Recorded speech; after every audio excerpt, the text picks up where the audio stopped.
Ladies and gentlemen, welcome back to the channel, and let's just jump into it. The good, the bad, and the ugly of Modern Warfare 3. Of course, we got a bunch of reveals so far, but the full multiplayer reveal is not until October 5th, and as a result of that, we're gonna have to wait a while before we get more details, trailers, and things like that. So all the information we have right now is going to be the information we have for the next couple of weeks at the very least, so I thought now would be a good time to sit down and discuss the good, the bad, and the ugly of Modern Warfare 3. Let me just start this off by saying I'm excited for the game. I actually think Modern Warfare 3 has the potential to be good, which is going to be the whole focus of the first portion of the video here today. The entire marketing behind this game is we're not as bad as Infinity Ward, which is a really funny way of going about things, but they're really just taking all the things that Infinity Ward took away and then putting them back into the game. And essentially that is supposed to be the selling point. I'm actually very excited for the remastered Modern Warfare 2 maps, just because Modern Warfare 2 is an iconic game. It's one of the most beloved games in the COD franchise. We've been wanting Modern Warfare 2 multiplayer remastered forever. I've made half a dozen or maybe even 1 dozen videos at the very least talking about it over the years and the potential of it and everything that's going on with it, and it never ends up happening. So now we're getting kind of the next best thing, in a sense that they're going to be bringing back all the maps. Are going to be looking like they did initially. They're going to be beautiful. I mean, we don't have too many images as of right now. We got this image right here which kind of shows what Favela is going to look like, but in general we don't know exactly how the maps are going to be. Will they be a one-for-one remake? That's what I'm hoping for personally. We saw things in the blog post where they were saying that they faithfully recreated these maps, but I mean, you look at some of the maps they've remade in recent years. Look at Backlot back in Modern Warfare 2019. They changed up so much about that map. I mean, even Strike recently within Modern Warfare 2. It's very similar to the original Strike, but there are definitely a number of line of sight changes, some geometry changes where like the height of different things is moved around, and as a result the map doesn't play exactly the same despite having a very similar layout. So when it comes to Modern Warfare 3, the thing I'm most excited for, and I think that like one of the biggest selling points for a lot of people, is going to be the fact that we're going to have all 16 original Modern Warfare 2 maps there. And the big question though is whether or not the maps are going to be faithful remakes, or if they're going to be tweaking a couple of things here or there, and if the maps are just going to feel weird. Another part of the good aspect of the game is the movement. I mean, just all the other things they're bringing back to the game, right? I'm not talking about slide canceling and stuff like that, because I really don't care. I really don't, but I love the fact that they're bringing back things like reload canceling. I think that's very important. They're bringing back the minimap, and Dead Silence is going to be there. They're trying to make the game faster than what we had in Modern Warfare 2, which at times could feel very, very slow. It kind of punished you for moving. Well, Modern Warfare 3 is going to be kind of the antithesis of that. So that also sounds pretty fantastic. The 150 base health, we're gonna have to see how it plays out, but man, I'm telling you what, I enjoyed it back in Black Ops 4, and I think it could do well in a modern game as well. We're gonna have to wait and see, obviously. Apparently I say that a lot. Thank you guys for pointing that out in my comments in my recent video, but we're gonna have to wait and see. When you're making news about speculative content like this, I mean, what else am I supposed to say? I guess I don't know, but 150 base health does sound pretty cool to me. The maps sound pretty awesome. The movement sounds pretty awesome. The mini map coming back, Dead Silence being there, like basically from a gameplay perspective, which is always what I care about most, like a gameplay perspective, the game sounds like it's going to be nothing but an improvement over games like Modern Warfare 2, Vanguard, Cold War, Modern Warfare 2019. For all intents and purposes, like if you look at the last 4 games that we've had to play, this game sounds like an improvement gameplay wise, but we're going to have to see when the actual beta comes out. What's the reveal? It's on October 5th with Call of Duty Next, and then the beta starts for PlayStation players 1 day later on October 6th. So that's going to be interesting for sure. I can't wait to actually play the game and see what it's going to be about. Obviously, they're going to be flying out content creators and stuff, so I imagine we're going to see some gameplay prior to the beta releasing, but still, I'm very excited for the overall multiplayer. That is awesome, but the bad parts of the game are also there as well as we transition here into like kind of the bad part of Modern Warfare 2.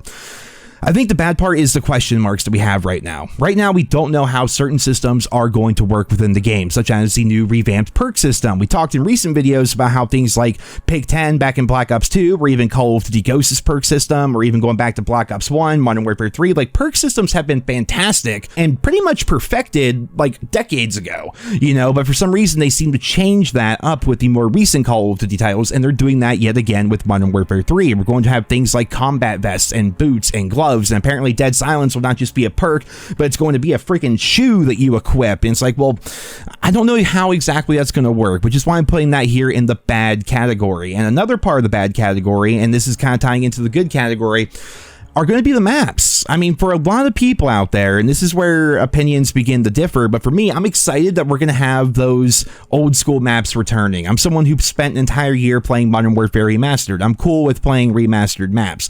And at the same time, I think there's also a point to be made about new maps not necessarily meaning good. Like, new content does not always mean good content. Just because you look at some of the maps we have here in Modern Warfare 2, some of them are garbage, right? Some of them are pretty good. Other ones are garbage, right? So we know what we're getting with those maps. So for me personally, I'm kind of cool with it. But for other people, the fact that the game is not going to launch with an original map of any kind is very concerning, and I understand that entirely. Again, this is where opinions are going to begin to vary. Like, I could argue one way or the other. I could make a 20-minute video arguing either way. You guys know me. But when it comes to the maps, I see a lot of people being upset by it because they're not getting original content in a $70 game. We're going to have all the weapons and all the content carrying over from Modern Warfare 2, which I suppose I should have put in the good category because I do think that's fantastic. All that content is carrying over. So on day one, you guys know this is going to happen. Day one of Modern Warfare 3, you're going to jump in, you're going to play some team deathmatch, right? And you're going to find a guy on the other team using a bundle that he bought for $30, running around with the same TAC 56 he's been running around with for the past year, and you're going to be doing it on a map that you may or may not have been playing for the last 14 years, going back to the original 2009 Modern Warfare 2. When it comes to that, it's not going to feel like a new $70 product. Your opponents are going to be using the same guns they've been using for the last year. You're going to be seeing the same camos and the same skins, and you're going to be playing on the same maps that you may or may not have been playing on for the last 14 years with the OG Modern Warfare 2. You know, it's not going to feel like a brand new game, I think, for a lot of people out there. Again, I could argue either way. I am happy that stuff we're doing right now and stuff that we have been doing in Modern Warfare 2 is going to matter in Modern Warfare 3.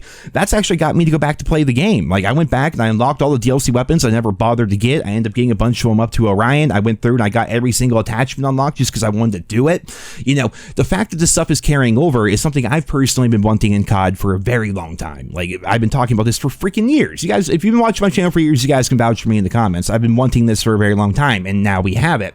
But on the flip side of things, there's always two sides to every story. There's going to be people out there who are not going to enjoy the fact that the game is going to feel more like an update than it is going to be a proper game. You know, as we continue on here with the bad and with the entire idea of the unknown of Modern Warfare 3, we still don't know how many original weapons are going to be there. There's been a bunch of leaks out there, but we don't know any of that officially until it's confirmed, right? And I've said it before, I'll say it again. We're going to have like roughly 70 Modern Warfare 2 weapons going into Modern Warfare 3. What if Modern Warfare 3 only has like 30 weapons or something like that? What if 70% of the weapons in the game are the weapons that we've been seeing for the past year? That's not going to feel good, especially considering there aren't any original maps in the game at launch.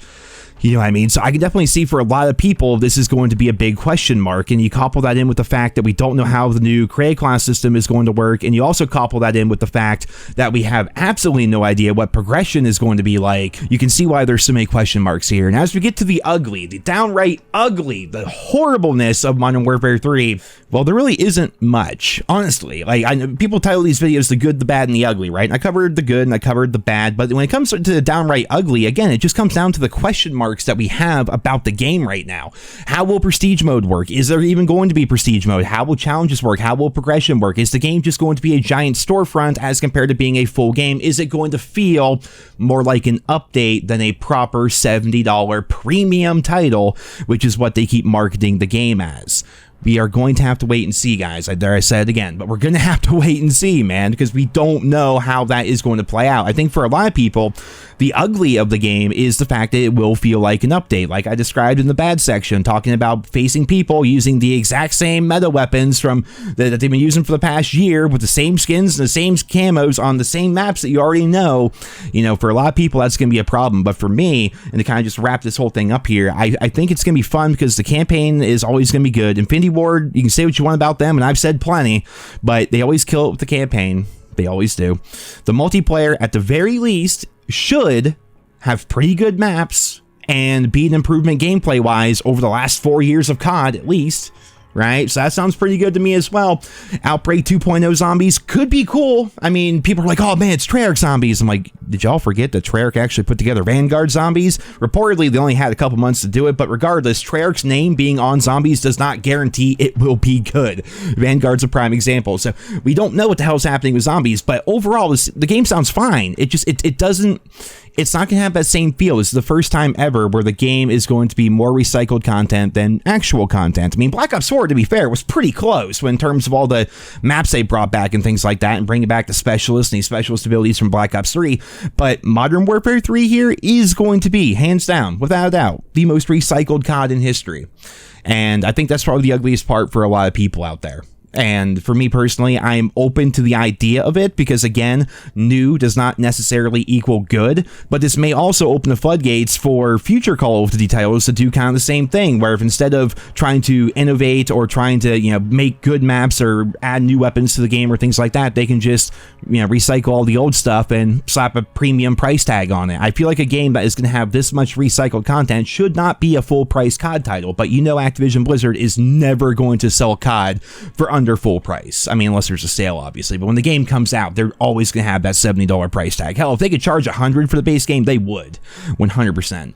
And obviously, Microsoft is also in the process of acquiring Activision Blizzard, and then after Modern Warfare 3, reportedly, we're going to have Black Ops 5 with Treyarch, which also may be a 2-year game. There's so many question marks right now, man. That's what has to be kind of excited about COD. This is one of the most fun times of year, not only for COD, but everything, right? So I'm a football fan, and I like the Cleveland Browns. Don't ask why, it's a long story. And basically, my entire family are Steeler fans. I decided to be a Browns fan, and I've been diehard Browns fan my entire life. They're awful, right? The Browns have been terrible forever, but right now, as the preseason has ended and we're getting ready for the regular season, there's nothing but potential. We're 0-0. It's all positives right now, right? And COD is kind of the same way. Right now, we have some information about the game, just like we have some information about our favorite football teams.